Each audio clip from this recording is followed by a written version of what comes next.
Nice to see you. Welcome back to the Personal Freedom Revolution Challenge video series, day 18. Is it really day 18 for you? Because it's not like the toolbox where you have to wait 16 hours to advance. I'm sure some of you got here quicker, but that's okay. Here you are. But I think we all need to take a moment. I mean, it's been 18 days, and I think we need to get on a couch and just kind of hang back for a minute. A couch? Well, today we're going to talk about Freud and talk about who you are. You see, all this self-help like I've been writing about, and even being your personal best and being grateful and saying that I love my smile and it feels good, really helps reverse a lot of the things that have gone on. But you have to understand them a little bit more. You see, we're talking about blocks. We're talking about what stops us from being our personal best. You see, you can know how to eat right. You can know all the right foods and how many calories you should have. And yet, sometimes you just go on these binges. Why is that? Why is it that you drink or you spend money or you do any of these things that you know you're not being your personal best, and you actually know that these are the things that you want to stop doing, but you keep doing them? So why is that? Well, we have emotional holes in us, voids, emptiness, and we try to fill that emptiness with substances, with anything, with gambling, with whatever it is. We can fill it with work. We can fill it with working out.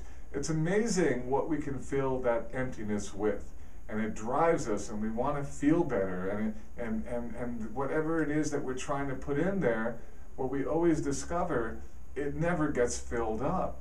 Momentarily, when you are eating and you stuff yourself, you all of a sudden for a moment, there's a moment where you just feel full and it doesn't feel empty, and then you just feel terrible, and it goes downhill. So that moment lasts for a split second.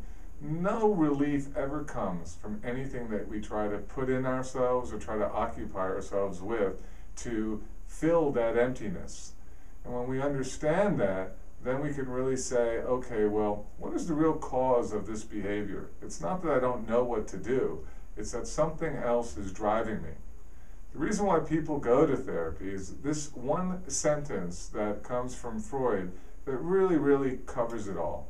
And that is, we tend to recreate that which we've not worked through. I'm going to say that again. We tend to recreate that which we've not worked through. So if you haven't worked through something, we tend to keep repeating the behavior over and over again.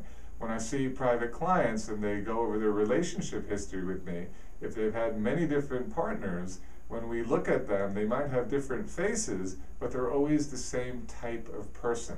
So they just keep repeating it until they can work through some neediness that they have in themselves that attracts them to that type of person. They'll keep going after that type of person.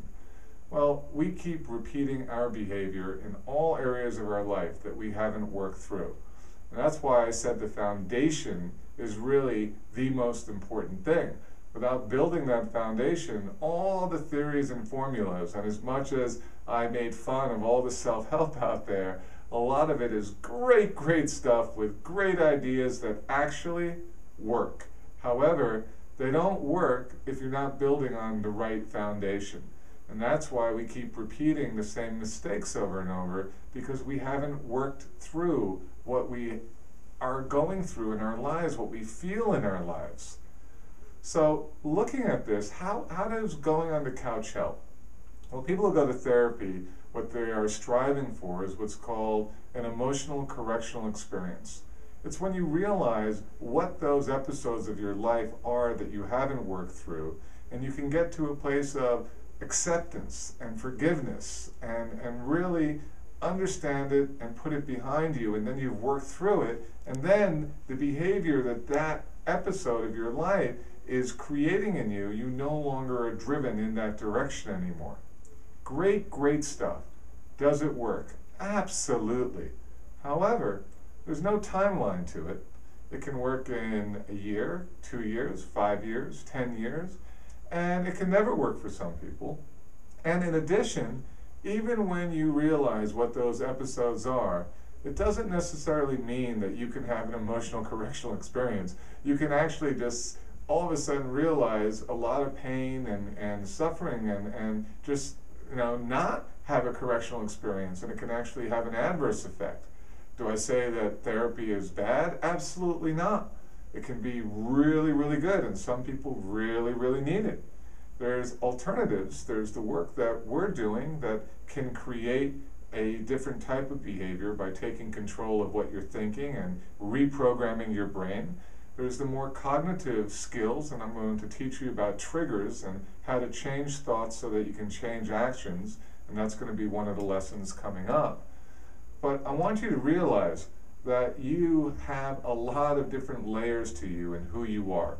And understanding that, maybe you can forgive yourself a little bit more. I talked about being addicted to failure and negative talk a couple of days ago.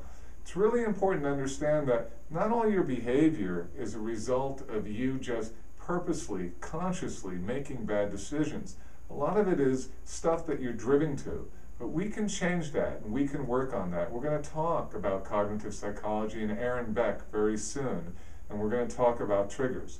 Right now, understand, we tend to recreate that which we've not worked through, so really try to program your mind to really understand to forgive yourself, to really understand to love yourself, and to be resolved to do your personal best, and live in that state of gratitude, and things do shift.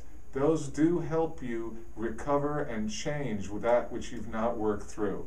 So keep with it. You're doing fantastic, and I'll see you tomorrow.